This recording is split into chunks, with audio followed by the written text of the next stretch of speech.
Hello and welcome to my series of conversations with men and women whose ideas, vision and philosophy define our contemporary world.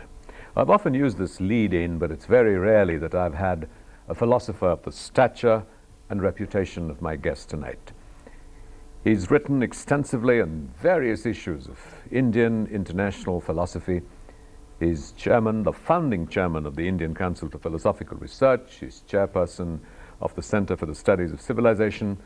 And he's leading a mammoth project of more than 90 volumes that looks at the history of science, philosophy, and culture in Indian civilizations. He brings to his work a rich intellectual, academic, and experiential vigor that is founded and based on a PhD from Calcutta University and the London School of Economics. I'm delighted and privileged to welcome Professor D.P. Chattopadhyaya. Thank you. Tell us, the study of philosophy, the study of civilizations, more than 90 volumes of it underway. What is the value? What is the significance of all of this study and research in a society and civilization today that has attention spans of fractions of seconds, is busy, consuming nature, services, material goods? Where is the role of philosophy? I think philosophy, as the very etymology or the word means is love of knowledge, vidya.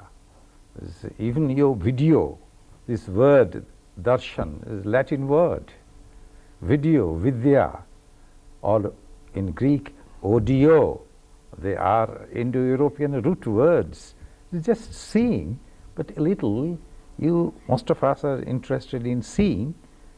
Philosophers are interested in seeing through something deeper, something larger, something. No difference between common sense view of view and philosophers' view of philosophy or darshan.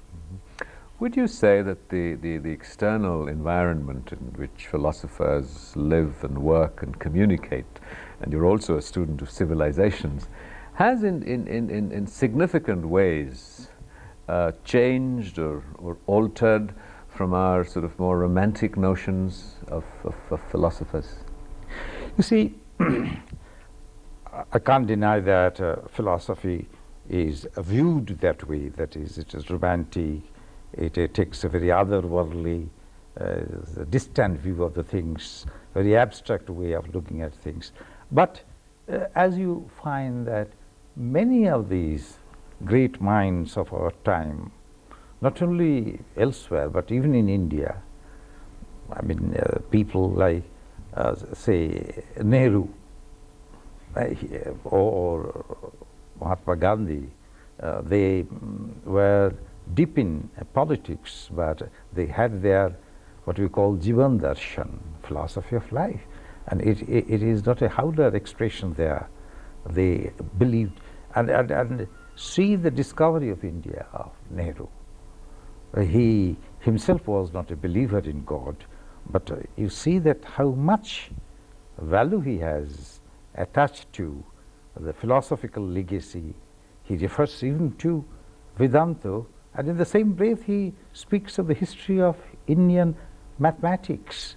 So that shows one can easily commute between the world of experience and the world of so-called romantic, distant view of philosophy.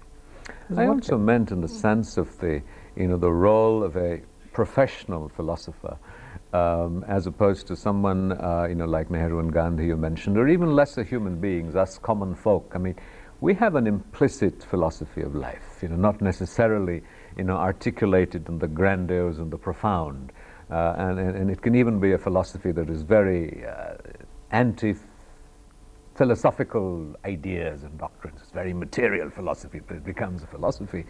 What do you see as the role you're in a sense a professional philosopher. You've dabbled a little bit in politics, and we'll come to that later on perhaps in the program. Historically you had people who just engaged in philosophy, found the space and the context and were nurtured to celebrate ideas in the realm of philosophy? You see, I would say I consciously entered philosophy, and in the early life, like many other middle-class boys, because of family involvement, I was inclined to philosophy in the sense of a religion. In those days, it was very in our mind. Mind that I was born in early 1930s, so those days most of the families were like that. But to speak of the role of a philosopher, there is no very narrowly defined role. A role of a experimental physicist, if you ask, then you say, which area of the experiment? Is it particle physics or some other area, quantum physics, etc.? Well, let me phrase it a little differently. What are, in a sense, would you say, some of the uses of philosophy? You know, the pursuit of happiness, you know, the organization of societies, you know, the nudging of civilizations in particular directions, both sort of at a personal, social, global level. Yes, I think it is a reflective view of things common and things uncommon. Reflective view as means even on, when Nehru is called a philosopher, or his discovery of India, even glimpses of the world history, he was not a professional historian. But every man is his philosopher. Every man is his economist. Every man is his historian, because your autobiographical consciousness of yourselves is a reflective look back of on your own life, life of the people around you, is a philosophical exercise, although it doesn't have that tag on it. Similarly, you are your economists. You whatever you do according to your budget. So there's a philosophy is not an outlandish thing, rightly understood. This is very much with us. It is almost like our skin, out of which we cannot jump. Mm-hmm. You were, in some ways, most sort of proactively involved in the understanding and study of Indian civilization. There is a great deal of, you know, debate and the sort of a political divide. And when we look at Indian civilization, are we looking at Hindu civilization, or are we looking at Indian civilization? And when we're looking at Indian civilization, when does it stop being, you know, perhaps Hindu civilization and become Indian? What is your view on how we look and label civilizations? It would be, to my mind, misleading to describe Indian civilization as Hindu civilizations. The Hindus that way are not really a denominational religion. It is when they claim that they are religious, they are not religious with a pope or with a Bible or a Mecca or a prophet. It's a way of life, way of looking at the things. So these are four main values: dharma, artha, kama, moksha.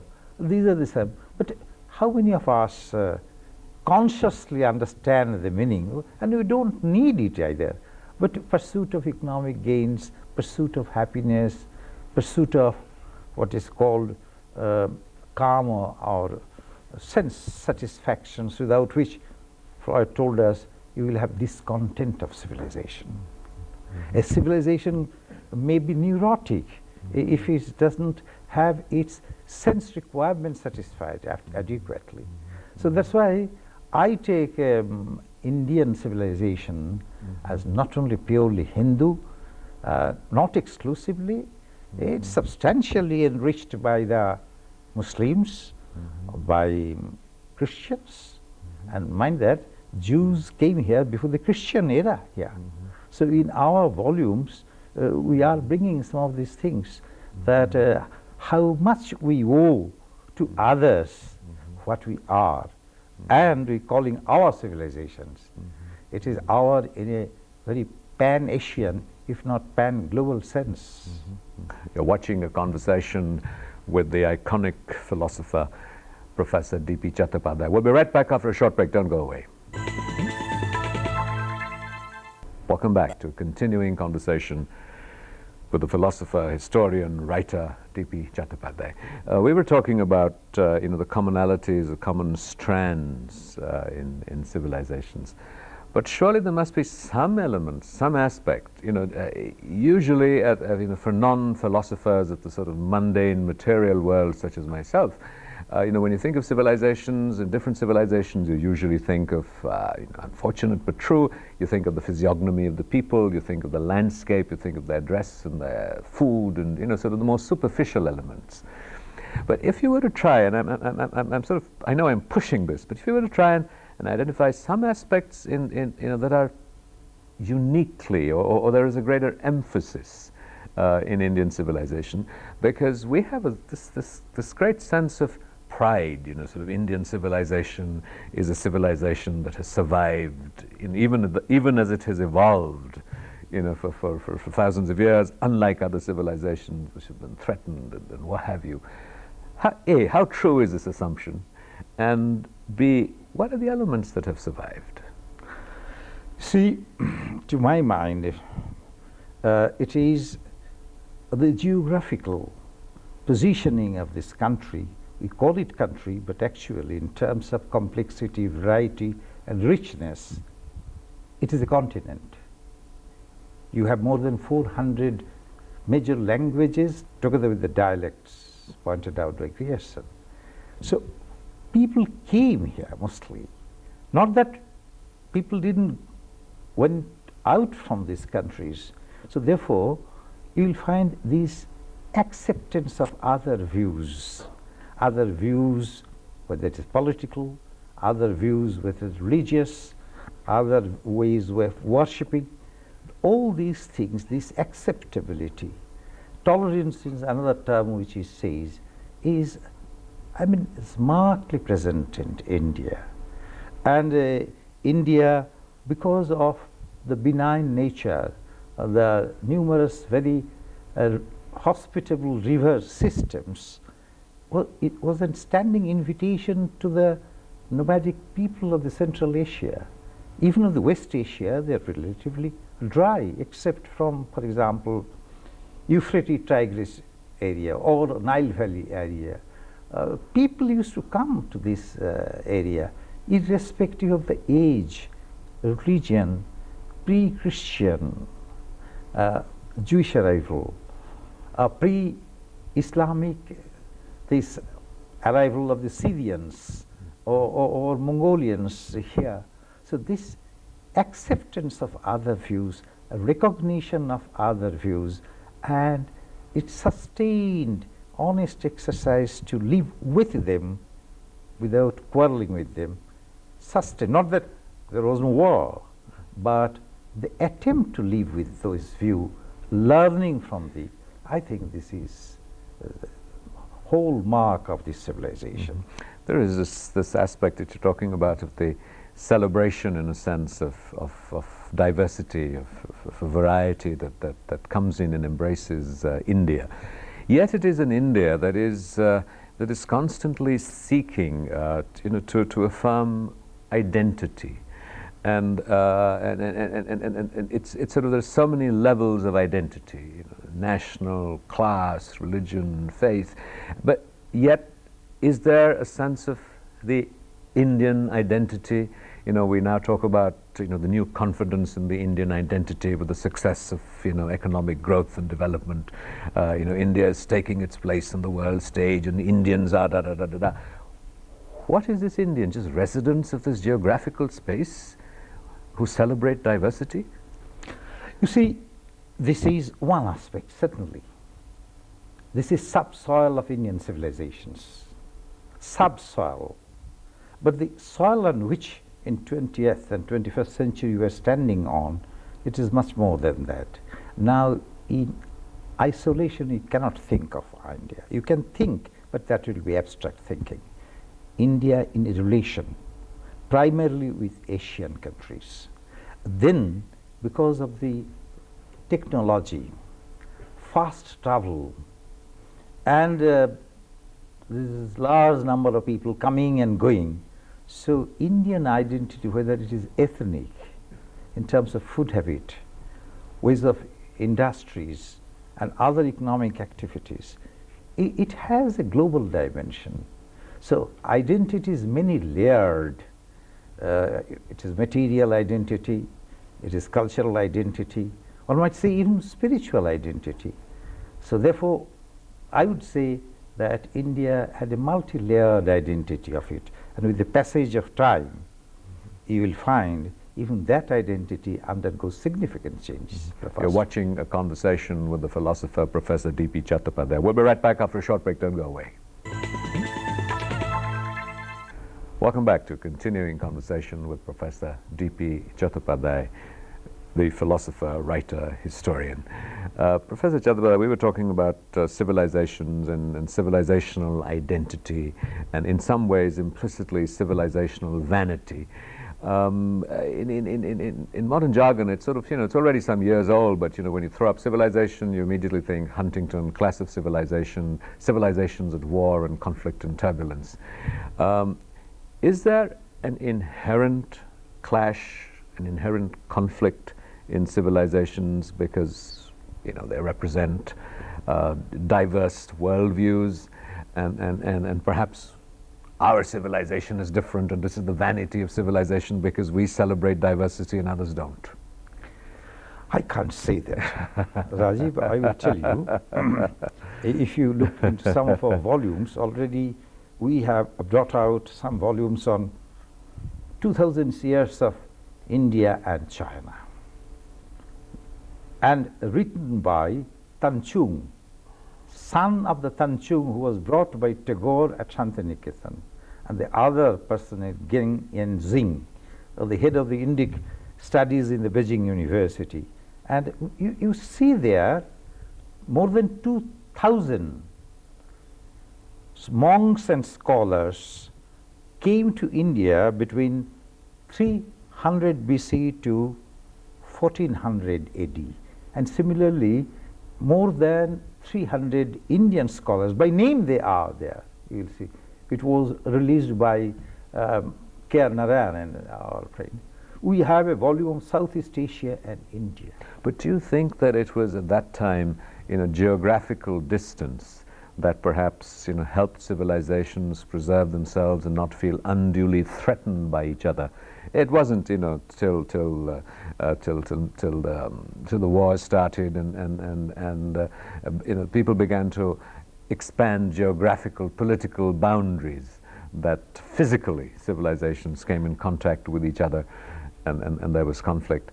And I'm really pointing to, when I use Mr. Huntington's name, he's really suggesting that it is Islamic civilization at this time that is because it's not celebrating diversity, is somehow being a catalyst, perhaps, for conflict between them. I think I shouldn't be styling myself as a teacher or even counselor of history to Huntington, but I will say that if you would have, we are bringing a volume which is called the Golden Chain of Civilizations, running into 2 volumes, very big, Indian, Iranian, Semitic and Hellenic. And there we are trying to show, and which is correct, that people forget that before the Prophet's birth, the Arabian Peninsula was inhabited by Christians and the Jewish people. And between, say, 18th and 9th century, from Kazakhstan to Spain, throughout the whole Central Asia and Northern Africa up to Spain, it was, so this clash of civilization is a wrong word.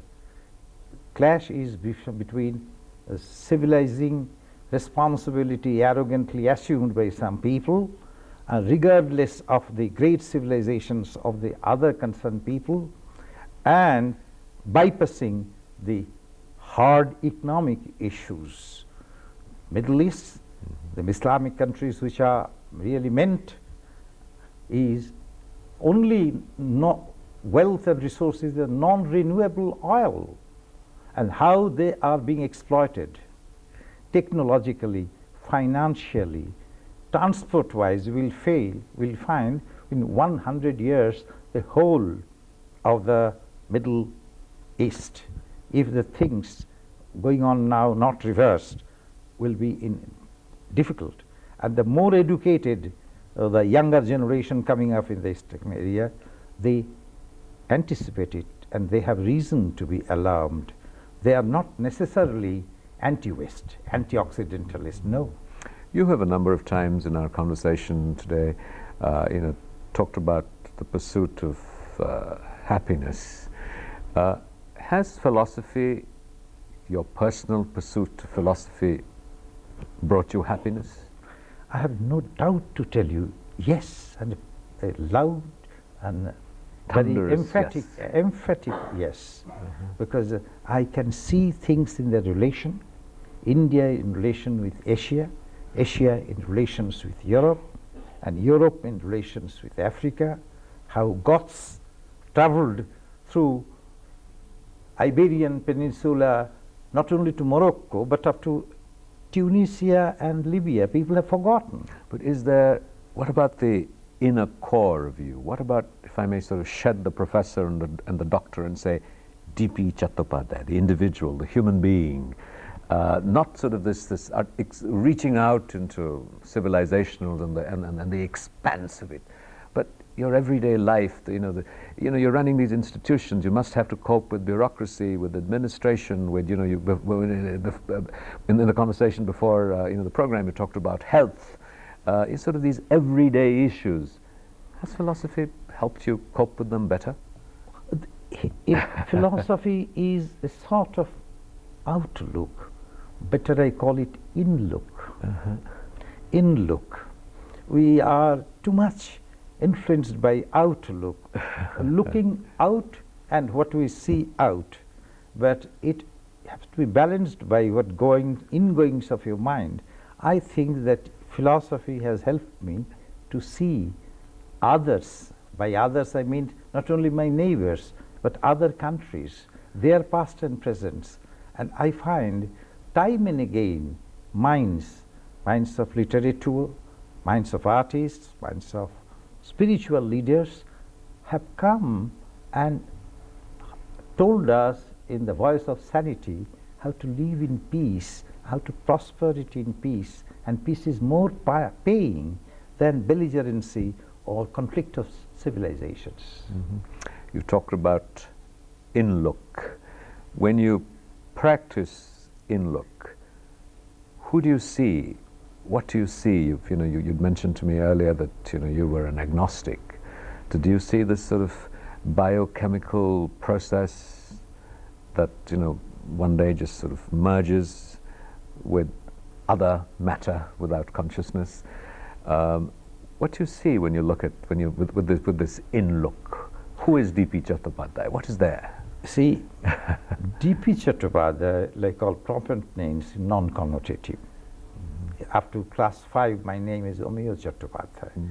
Then somebody who got me admitted at that class at that age gave me that name. So this is really nominal, not real. But there is a difference between constantly think of the things around you, above you, beyond you, and think also simultaneously of the things, how you yourself respond, how you organize your responses within in a systematic manner, in a durable manner, in a calm and quiet manner.